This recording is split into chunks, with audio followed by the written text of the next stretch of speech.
మీరు చేస్తే చాలా సమస్యలు వస్తాయి. నేను ఈ మధ్యకాలంలో చెప్పాను, నేను ఇప్పుడుండే ప్రతిపక్షాన్ని గొడ్డలి పార్టీ అంటున్నా. మీరందరూ ఆమోదిస్తారా లేదా? గొడ్డలి పార్టీ అనేదాన్ని ఆమోదిస్తామని వాళ్ళు తేలిపైకెత్తండి గొడ్డలి పార్టీ అని. నేను ఒకటే మీ అందరికీ విజ్ఞప్తి చేస్తున్నాను,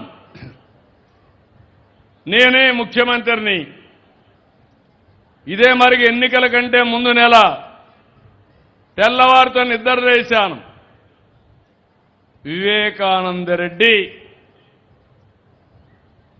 హార్ట్ అటాక్తో చనిపోయారు. మీరైతే ఏమంటారు? అయ్యో పాపం అంటారా లేదా? అంటారా లేదా? నేను కూడా అయ్యో పాపం అన్నా. అది అయిన తర్వాత వాళ్ళు టీవీ, సాక్షి టీవీ, అందులో వేసి ప్రచారం చేశారు. ఆయన కూతురు అడిగింది. ఏమడిగింది కూతురు? మా నాన్న చనిపోయాడు, ఎట్లా చనిపోయాడో తెలుసుకోవాలి, కాబట్టి పోస్ట్ మార్టం చేయమని. అప్పుడు పోస్ట్ మార్టం చేశారు. అప్పటికే కుట్లన్నీ వేసి బాక్స్లో పెట్టి అంత్యక్రియలు చేసే పరిస్థితికి వచ్చారు. అప్పుడు అడిగిన తర్వాత మొత్తం ఇప్పితే గొడ్డలితో తలంతా కూడా నరికేశారు. రూమ్ అంతా రక్తం, బాత్రూమ్ అంతా రక్తం. అక్కడి నుంచి అది చూసిన తర్వాత వీళ్ళంతా కూడా నాటకాలు మార్చేశారు.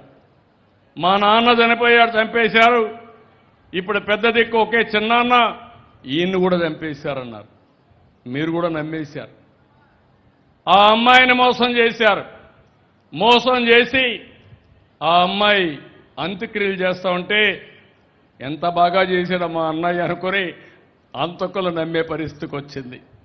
అంటే మభ్యపెట్టేయడం.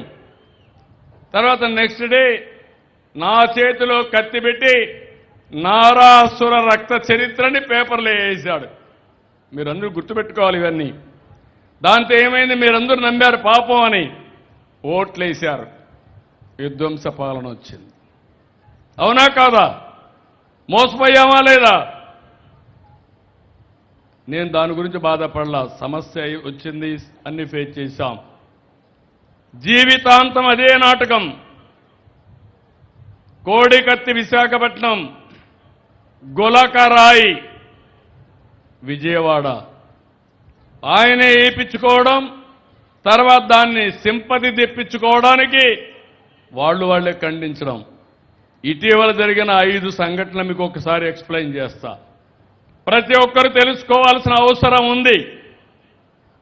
ఇది నాకెందుకనుకుంటే ప్రమాదం మనకే, నాకొక్కడికే కాదు. రాష్ట్రం సుపరిపాలన ఇస్తే మీకు మంచి జరుగుతుంది. అదే మళ్ళీ వైకుంఠ పాడైతే నేను పవన్ కళ్యాణ్ గారు పైకి తీసుకుపోవడం, మళ్ళా గొడ్డలి పార్టీ వచ్చి కిందన పడేస్తే మళ్ళీ ఎక్కాలంటే వైకుంఠపాళి ఎంత కష్టమో మీరు గుర్తుపెట్టుకోవాలి. మొన్నే మీరు చూశారు, 5 ఏళ్ళు ఒక టీచర్ పోస్ట్ ఇవ్వలేదు. 5 ఏళ్ళు 15,941 మంది ఉద్యోగాలు. నేను మొదటి సంతకం పెట్టాను మెగా డిఎస్సి. నేను ముఖ్యమంత్రి అవుతానే టీచర్ ఉద్యోగాలు క్రియేట్ చేసి మీ పిల్లలకు నాణ్యమైన చదువు ఇప్పిస్తానని హామీ ఇచ్చాను. చెప్పిన దాని ప్రకారం మాకైతే అడ్డంగా 241 కేసులు వేశారు. కోర్టులన్నీ ఆర్గ్యూ చేశాం, కేసులన్నీ వికెట్ చేశాం. చాలా పకడ్బందీగా ముందుకు పోయాం. 148 రోజుల్లో ఉద్యోగాలన్నీ కూడా పరీక్షలన్నీ కండక్ట్ చేసి అన్ని కూడా సిస్టమేటిక్గా చేశాం. ఇది చేస్తే అంతకుముందు జాబ్ క్యాలెండర్ ఎగ్గొట్టారు.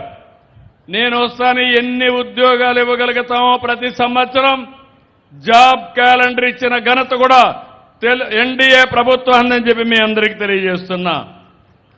అక్కడి నుంచి మీరు చూస్తే సిస్టమ్ కూడా ఎక్కడ ఫుల్ ప్రూఫ్, ఎవరు మ్యానిపులేట్ చేయలేరు.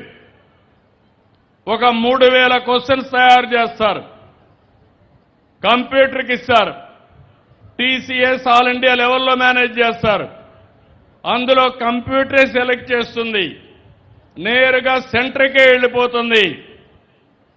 అదే మరిగా 40,000 క్వశ్చన్స్ తయారు చేస్తారు డిపార్ట్మెంట్, 25 క్వశ్చన్ పేపర్స్ తయారు చేస్తారు.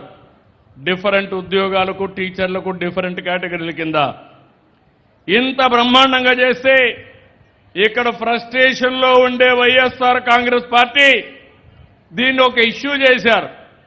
ఏమీ లేదని నేను అనుకుంటే పేపర్లో వేస్తారు, టీవీలు చెప్తారు, సోషల్ మీడియాలో పెడతారు, అనుమానాలు క్రియేట్ చేస్తారు. అనుమానాలు క్రియేట్ చేసి దీనివల్ల రాజకీయ లబ్ధి పొందాలనుకుంటే నిన్ననే మా ఆఫీసర్లు క్లియర్గా చెప్పారు. మామూలుగా కొన్ని రిజర్వేషన్లు ఉంటాయి, రిజర్వేషన్లు ఉండేవాళ్ళు కిందనున్న పైకి వస్తారు, అది సామాజిక న్యాయం. దివ్యాంగులు ఉన్నారు, దివ్యాంగులు కూడా రిజర్వేషన్లు ఉంటాయి, వాళ్ళు కూడా పైకి వస్తే కింద నుండే కొంతమంది అర్హులు కిందికి వెళ్ళిపోతే కొంతమంది